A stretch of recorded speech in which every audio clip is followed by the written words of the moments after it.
What's up, everybody? Jed Johnson here from DieselCrew.com. Of course, you know they call me Napalm. Hey, I've been meaning to put this video out, and I haven't really had time. Now I've got a 10-minute drive. I'm going to have some time to do it, so I'm going to knock this thing out. It's about bracing. For over a year now, I've been raising a stink about this. Rental shoes, propping the pinch block and other lifts against his body, claiming to be doing legitimate lifts. Oh, I'm only taking 500 grams off the lift. Get the fuck out of here. Joel Dirks performing his inch dumbbell lift and then multiple blob lifts in the other hand with the inch dumbbell propped squarely on top of his thigh as he picks it up.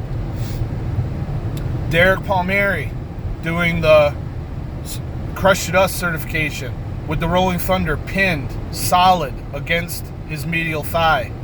And this goes all the way back. The first time I noticed this was in person, Juliet at my Cupid's Nightmare in 2019, having the rolling handle squarely against her medial thigh during the lift. I'm the world record holder in the crusher. I think I know what I'm doing. We go ahead and dig up the video of her rolling her crusher record, and the implement is pinned, braced right against her body. Nobody said nothing. I was told that I need to go to a psychiatrist about my issues with bracing. No, guys, no. I'm in the right. Here's the deal. A lot of people might not know this, and I hate to bring up dirty laundry, but Eric Hussein is dealing with an issue right now that he should never have had to deal with.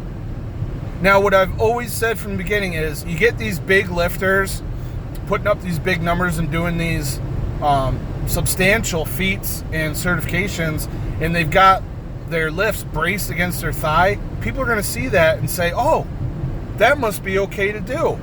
I'm going to do that. Is that what happened in this case? Let me tell you what's going on.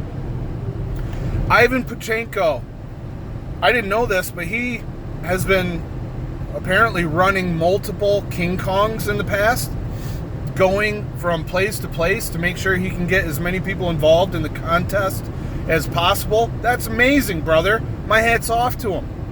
I'm not available to do that kind of thing. I didn't know he was doing that. That's very respectable. This year, he sends his equipment to another location for a guy named Dimitri, and I don't know his last name, so I'm not sure what it is. I'm not going to say it here since I don't know it. Dimitri goes and runs the contest, and what we find from the video footage of the lifts is that multiple lifters had the implements braced against their body, or at least Dimitri did. I can tell you that multiple lifters had the crusher severely tilted, which is against the rules. You got Dimitri, who's violating the bracing rule on every single one of his attempts, and allegedly there may have been rosin used on the implements because they all felt sticky and smelled weird when they came back to home base with Ivan. So now, for the last several days, I think this is over a week now, Eric Hussein, the guy who runs he's the head organizer of King Kong, has been having to deal with this crap. Multiple emails back and forth with Ivan, communications with Dimitri, hours and hours wasted over this bullshit that should have never happened. Did Dimitri see Joel, Rental Shoes, or somebody else propping the block against his body? We don't know. We're not sure. But how many other people have seen that and said, oh wow, that must be allowed? Derek was able to do it in his Crush It Us cert. We don't know why Dimitri did this. The fact of the matter is, video footage shows that he did, and it looks like his results are not going to be allowed.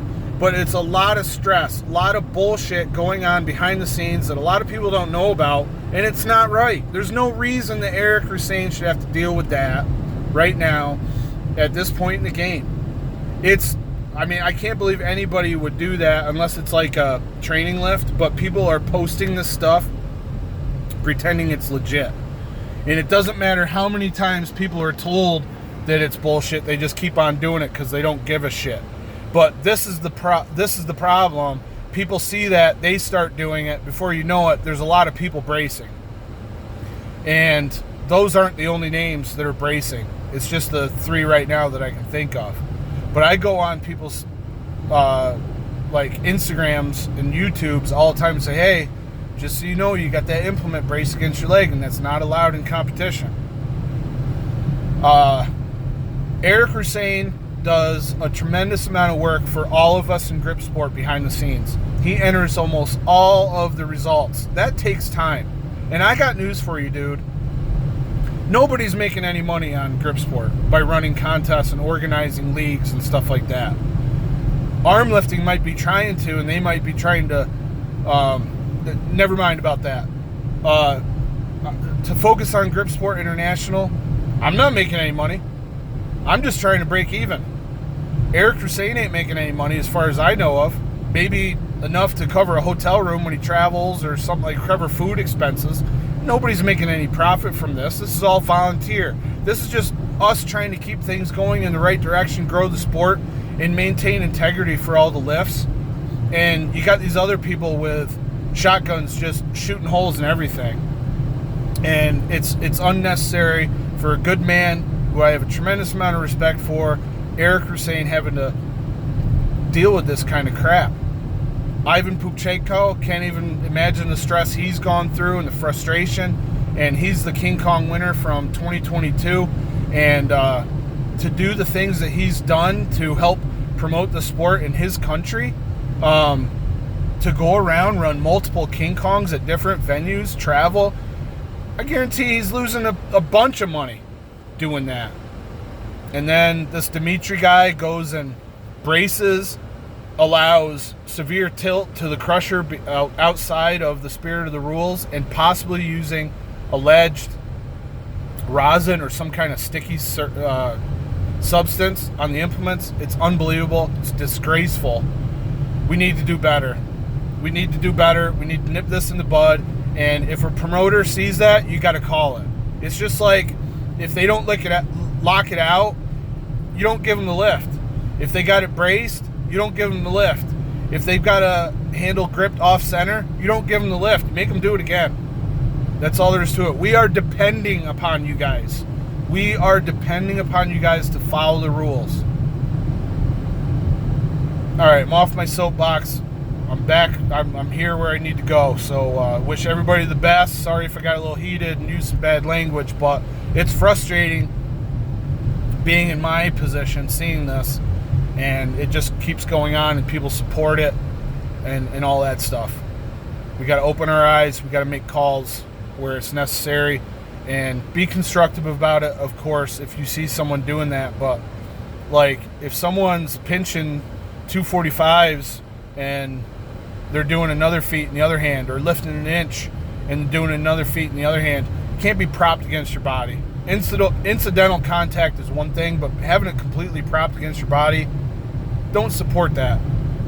You don't got to be a dick and call them out, but just correct them. Let them know they're doing something that's a violation. Thanks for your attention to this matter. I'm coming at this as an ambassador of the sport, wants to see everything stay credible and maintain integrity and all that stuff. See the sport grow with quality lifts, quality performances. All the best in your training, everybody. Take care.